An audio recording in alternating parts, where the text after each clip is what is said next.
Hello everyone, কেমন আছো তোমরা? আশা করি ভালো। আজকে তোমাদের সাথে একটা আইডিয়া শেয়ার করব। আমরা অনেকেই আছি যারা পানিতে গাছ রাখতে পছন্দ করি। এই ভিডিওটা স্পেশালি তাদের জন্য।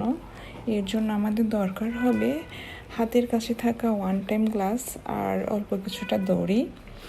পানিতে গাছ রাখার জন্য পথস সবচেয়ে ভালো।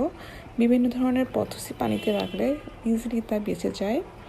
পানিতে গাছ রাখতে চেষ্টা করবে পানির পরিমাণটা একটু কম দিতে, আর অবশ্যই ফিল্টারের পানি ব্যবহার করতে, কারণ আমাদের রেগুলার ইউজ করা ট্যাপের পানিতে বিভিন্ন ধরনের কেমিক্যালস থাকে যা গাছের জন্য খুবই ক্ষতিকর। অনেক সময় দেখা গেছে শিকড় পচে যায়, তাই গাছের স্লো গ্রোথ হয়, ইভেন অনেক সময় গাছ মারাও যায়। আর অবশ্যই চেষ্টা করবে ইনডাইরেক্ট সানলাইটে রাখার জন্য, যেখানে সূর্যের আলোটা সেরকম পড়ে না, হালকা আভা আসে। আর 2-3 দিন পর পর পানিটা চেঞ্জ করে দিবে, তাহলে গাছের গ্রোথটা খুবই ভালো হবে। তোমরা বাসায় এই ভিডিওটার মতো বানানোর চেষ্টা করে দেখতে পারো। কেমন হয়েছে আমাকে অবশ্যই জানাবে। Thank you for watching.